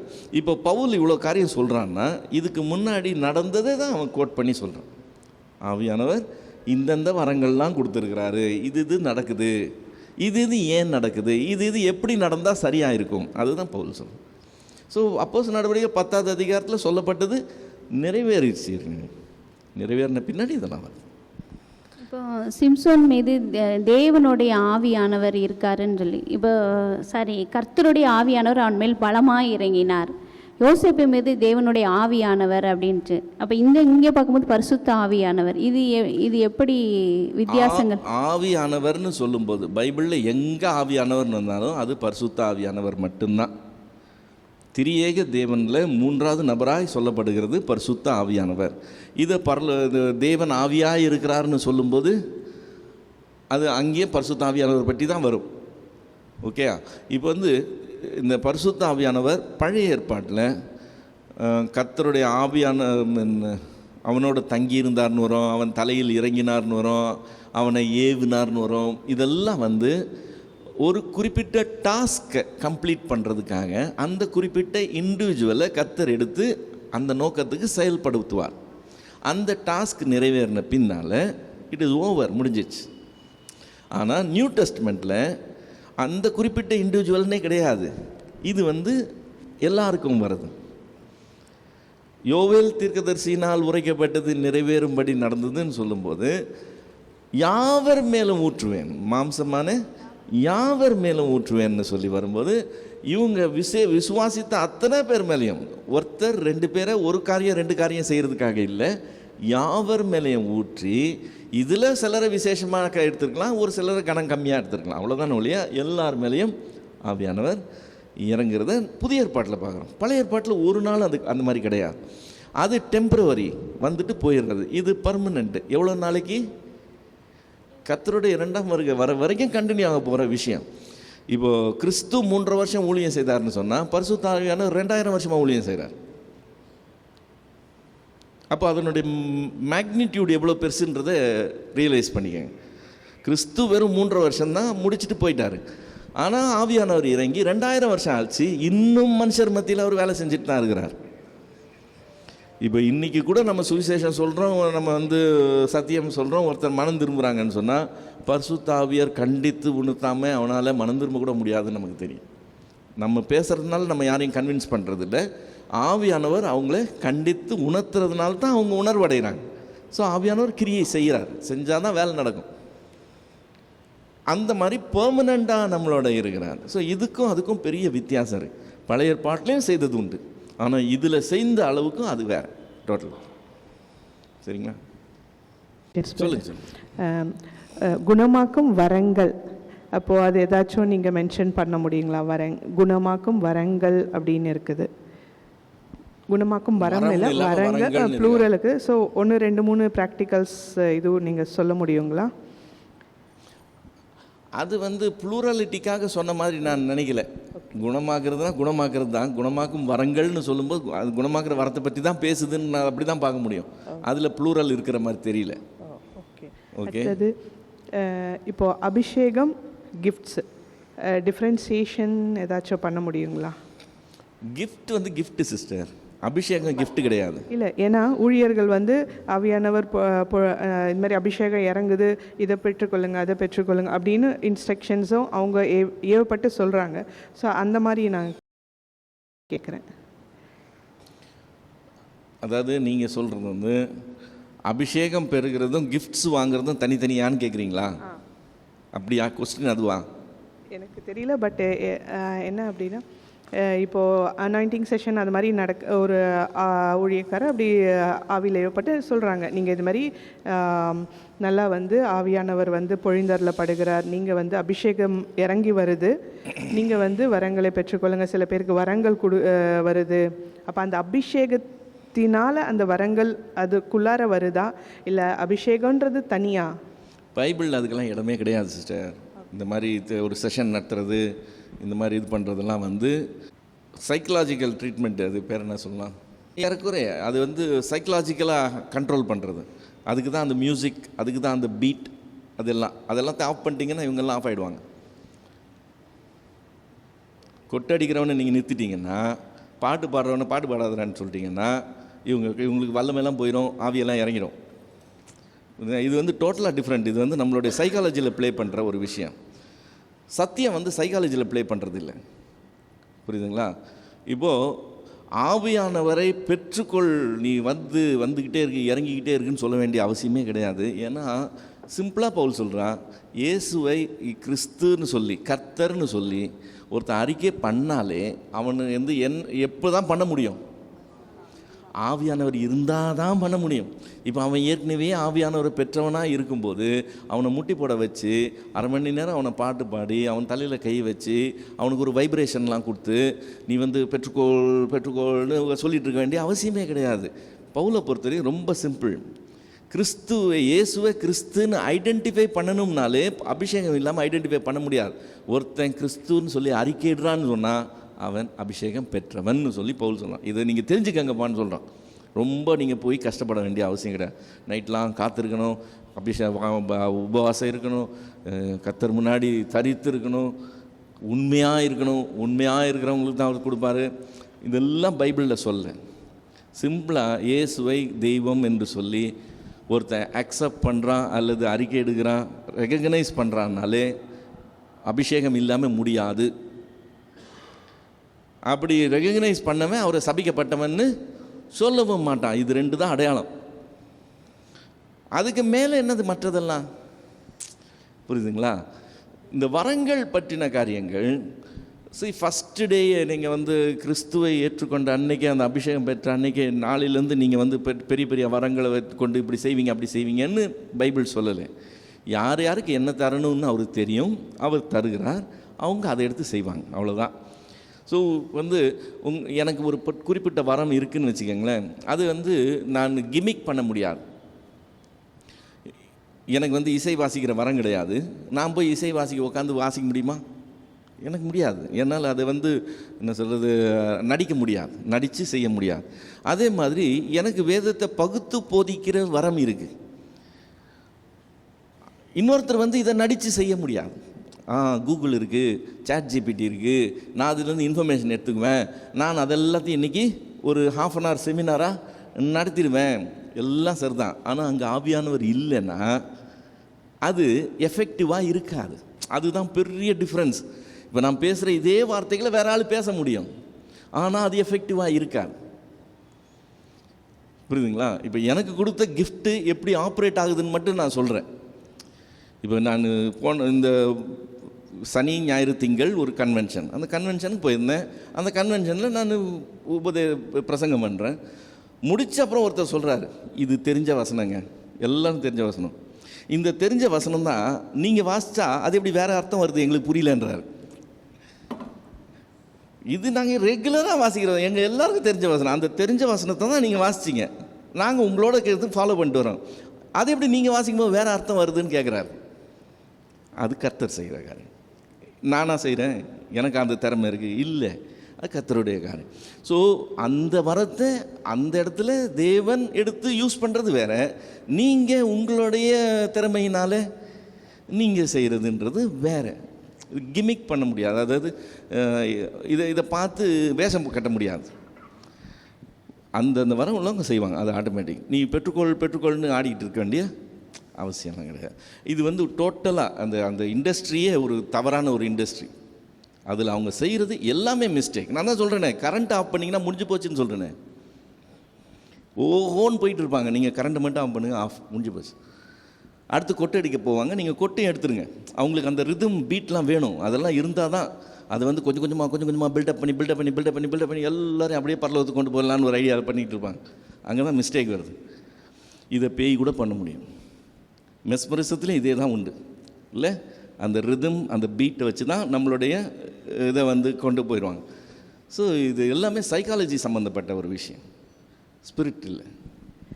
இப்போது தேவனுடைய அழைப்பும் கிருபா வரங்களும் மாறாதவைகள் அப்படின்னு சொல்லிட்டு அந்த வசனம், அது கொஞ்சம் எனக்கு ஒரு கிளாரிஃபிகேஷன். ப்ளஸ் வந்து இப்போ வந்து ஒருத்தவங்களை ஆண்டவர் அழைக்கிறாரு, அவங்க சரி அது வந்து எடுத்து செய்யலை அப்படின்னும் போது அந்த வரத்தை ஆண்டவர் அப்படி அந்த அழைப்பை அவர் மற்றவர்களுக்கு கொடுக்குறாரு. இவர்கள் எப்படின்னா சவுல் அண்ட் தாவீது அப்படி அவங்க கம்பேர் பண்ணி அதை சொல்கிறாங்க. அதுவும் உண்மையா? அதுவும் வேதத்தின்படி உண்டா? எனக்குள்ள வீக்னஸஸ் நிறையா இருக்கும். நான் வந்து சாதாரண ஹியூமன் தானே. ஸோ நான் வந்து செய்யணும்னு நினைக்கக்கூடியதை கூட நான் சில சமயத்தில் என்னால் செய்ய முடியாமலாம் போகும். வீக்னஸஸ் இருக்கும், ஹியூமன் வீக்னஸஸ் நேச்சுரல் இல்லை, இயல்பாக எல்லாருக்குள்ளேயும் இருக்கிற ஒரு விஷயம். இப்போ என்ன ஒரு முக்கியமான காரியத்துக்காக கர்த்தர் எடுத்து யூஸ் பண்ணும்போது சில சமயத்தில் என்னால் ஈடு கொடுக்க முடியாமல் நான் வந்து தப்பு பண்ணிடுறதுக்கு வாய்ப்பு இருக்குது. அப்படி நானும் தப்பு பண்ணி நான் விலகி போய் அல்லது ஏதாவது நானே குழப்பிட்டேன் சொதப்பிட்டேன்னா கூட அவர் என்னை அழைத்த அழைப்பும் அந்த கிருபாதர வரங்களும் அது மாறாது. என்னுடைய குவாலிஃபிகேஷனை வச்சு அவர் அதை செய்யலை. குவாலிஃபிகேஷன் வச்சு செஞ்சால் அதை டிஸ்குவாலிஃபை பண்ண முடியும், குவாலிஃபிகேஷன் வச்சு செய்யலை. ஆனால் அதே சமயத்தில் நான் தீர்மானமாக அவருக்கு விரோதமாக போகிறேன்னு வச்சுக்கோங்களேன், அப்போ அவர் என்ன நகர்த்திட்டு வேற ஆளை வச்சு செஞ்சுட்டு போயிடுவார். புரியுதா? அது வந்து நான் ரொம்ப என்ன சொல்கிறது, தெளிந்த புத்தியோடு நான் வந்து கர்த்தருக்கு விரோதமாக இறங்கும்போது அவர் அழகாக செஞ்சுருவார். அல்லது என்னை கொண்டே கூட செஞ்சுட்டு எனக்கு பிரயோஜனம் இல்லாமல் ஆகிடுவார். அது இன்னும் பரிதாபம். ஆமாம் பிரதர், அந்நிய பாஷையை குறித்து கொஞ்சம் எக்ஸ்பிளைன் பண்ணுங்கள். அண்ட் தென் லாஸ்ட் வேர்ஸ் கொடுத்துருக்காங்க இல்லையா, இப்படி இருக்க முக்கியமான வரங்களை நாடுங்கள். இதுவே வந்து எல்லாமே இம்பார்ட்டண்ட்டு. இதை விட முக்கியமான வரங்கள் என்னவா இருக்கும்? மறுபடியும் ரிப்பீட் பண்ணுங்க, கடைசி வார்த்தை மட்டும், சென்டென்ஸ் மட்டும் சொல்லுங்கள். இதுவே இப்படி இருக்க முக்கியமான வரங்களை நாடுங்கள், இன்னும் அதிகமான மேன்மையான வழியையும் உங்களுக்கு காண்பிக்கிறேன். ஆமாம், அதுக்கு நீங்கள் என்ன சொன்னீங்களே, இதுவே இல்லை இங்க கொடுத்திருக்கிற லிஸ்ட் வரங்களுடைய லிஸ்டே பயங்கர பெரிய. ஓகே ஓகே ஓகே, இதுவே எக்ஸாஸ்டிவா இருக்கு. இதோட என்னத்தை நாடுறது கேக்குறீங்க? இதுக்கும் மேல என்ன இருக்கு அப்படின்றதுதான். ஃபர்ஸ்ட் क्वेश्चन போவோம். அந்த ஃபர்ஸ்ட் क्वेश्चन ரிப்பீட் பண்ணுங்க. அந்நிய பாஷை. ஓகே, அதுதான் நீங்க பாஷைன்னு சொல்றீங்க பாத்தீங்களா? பாஷைன்னு இதுல இல்ல, பாஷைகள் தான் இருக்கு. எஸ். ஆனா இன்னைக்கு பாஷை தான் நடக்குது. எஸ், அதுதான் இப்ப சபையில பேசுறாங்க இல்லையா? அதுதான் பிரச்சனை, அதுதான் பிரச்சனை. அது இதுல உள்ளது இல்லைன்னு சொல்றேன். இதுல பாஷைகள் இருக்கு, ஆனா பாஷை இன்னைக்கு இருக்கு. ஆண்டவர் பாஷைனே சொல்லல, பாஷைகள் தான் சொன்னாரு. புரியுதுங்களா? இன்னைக்கு இருக்கிறது இதுல இல்லைன்னு காண்பிக்கிறேன். ஃபர்ஸ்ட் क्वेश्चन ஓவரா? இன்னும் ஏதாவது எக்ஸ்பிளனேஷன் வேணுமா? இல்ல, அது எனக்கு இன்னும் அண்டர்ஸ்டாண்ட் ஆகல. ஏன்னா ஒவ்வொருத்தரும் டிஃபரெண்டா பேசுறாங்க இல்லையா? இல்ல, நான் இன்னும் தெளிவா சொல்றேன். பைபிள்ல பற்பல பாஷைகளில் பேசினார்கள் அப்படின்னு சொல்லி வரும்போது, அவங்க பேசினப்போ உலகத்தின் பல பகுதியிலிருந்து வந்திருந்தவங்க அவங்க நம்ம பாஷையில் பேசுகிறாங்களப்பான்னு ஐடென்டிஃபை பண்ணக்கூடிய அளவுக்கு அதெல்லாம் ஹியூமன் லாங்குவேஜஸாக தான் இருந்துச்சு. பற்பல பாஷைகளை பேசுதல் என்கிறது ஹியூமன் லாங்குவேஜஸாக தான் இருந்துச்சு. ஓகேங்களா? ஆனால் பவுல் இப்போ 14வது அதிகாரத்துக்கு நம்ம போகும்போது அங்கே ஒரே ஒரு வார்த்தை சொல்லுகிறான். நான் மனுஷ பாஷைகளை பேசினாலும் தூதர் பாஷையை பேசினாலும்னு சொல்லிட்டான். பார்த்தீங்களா? இப்போ எல்லாருமே தூதர் பாஷை பேசுகிறவங்கள மாறிட்டாங்க. அதனால தான் நான் சொல்கிறேன், வேதத்தில் சொன்னது பற்பல பாஷைகள்னு சொல்லி வேற காரியம். அது இன்னைக்கு நடக்கலை. யாரும் கிரீக் பேசலை, யாரும் லெட்டின் பேசலை, யாரும் சைனீஸ் பேசலை, மேண்ட்ரின் பேசலை, யாரும் ஸ்பானிஷ் பேசலை. எல்லாருமே தூதர் பாஷை பேசுகிறாங்க. நாங்கள் தேவனோட ரகசியம் பேசுகிறேன்னு பேசிக்கிட்டு இருக்கிறாங்க. அது இங்கே பர்பஸே இல்லைன்னு சொல்கிறேன். நம்ம இதோட கிளாரிஃபிகேஷன் 14th சாப்டருக்கு போகும்போது கிளியராக பார்க்கலாம். இப்போதைக்கு ஒன்று மட்டும் ஞாபகம் வச்சுக்கோங்க. அந்த பாயிண்ட் ரொம்ப முக்கியம். அது ப்ளூரலில் இருக்குது, வசனம் ப்ளூரலில் இருக்குது. இவங்க சிங்குலரில் பண்ணுறாங்க. பேசுகிறவங்க எல்லாம் ஒரே பாஷை பேசுகிறாங்க. அந்த பாஷையிலையும் சில வார்த்தைகள் தான் பேசுகிறாங்க. எந்த பாஷையிலையுமே ஒரு சில வார்த்தைகளே ரிப்பீட் ஆகிக்கிட்டே இருக்காது. ஒரு பாஷைன்னா அதில் ஏராளமான வார்த்தைங்க இருக்கும்ல. ஒரு மொத்தம் 10-12 வார்த்தைகளை நீங்கள் திரும்ப திரும்ப திரும்ப திரும்ப திரும்ப திரும்ப திரும்ப திரும்ப ரிப்பீட் பண்ணுறது பாஷையே கிடையாது. ஆனால் என்ன நடக்குது? பாட்டு பாடுறாங்க, ஜெபம் பண்ணுறாங்க, அதே 10 வார்த்தைகளை தான் மாற்றி மாற்றி போட்டுக்கிட்டு இருக்கிறாங்க இல்லையா? நம்ம கவனிக்க வேண்டியது என்னன்னு சொன்னால், வேதம் என்ன சொல்லுது, என்ன நடக்குது, இதை மட்டும் கவனித்தோம்னா எது சத்தியம் எது கரெக்ட் தப்புன்னு நான் சொல்ல வேண்டியதில்லை, நீங்கள் ஐடென்டிஃபை பண்ணிடுவீங்க. புரியுதுங்களா? ஸோ பாஷைகள்னு வேதம் சொல்லும்போது பாஷை இன்னைக்கு நடைமுறையில் இருக்குன்றது நோட் பண்ணிக்கோங்க. கிளாரிஃபிகேஷன் 14th சாப்டர் போகும்போது தெளிவாக பார்க்க. அண்ட் தென் செகண்ட் கொஸ்டின் கேட்டேன் இல்லையா, முக்கியமான வரங்களை நாடுங்கள். அதாவது இவைகளில் முக்கியமானதை பற்றி பேசுகிறேன். கொடுத்துருக்கிற இந்த லிஸ்ட்ல இதெல்லாம் இல்லாமல் இன்னொன்று புதுசாக இல்லை. இதில் இப்போ ஒருத்தனுக்கு நம்பர் 4 இருக்குன்னா அவன் நம்பர் 2 கேட்டுக்கிட்டு இருப்பான். 4ல் சாட்டிஸ்ஃபேக்ஷன் இல்லாமல் எனக்கு 2 இருந்தால் நல்லா இருக்கும்னு கேட்டுக்கிட்டு இருப்பான். அது மாதிரி நீங்கள் இது நாடிக்கிட்டு இருக்கீங்க இல்லையா? இதோட இன்னொரு பெரிய மேட்ரு இருக்குது, நாங்கள் காண்பிக்கிறேன்னு சொல்லி சொல்கிறேன்.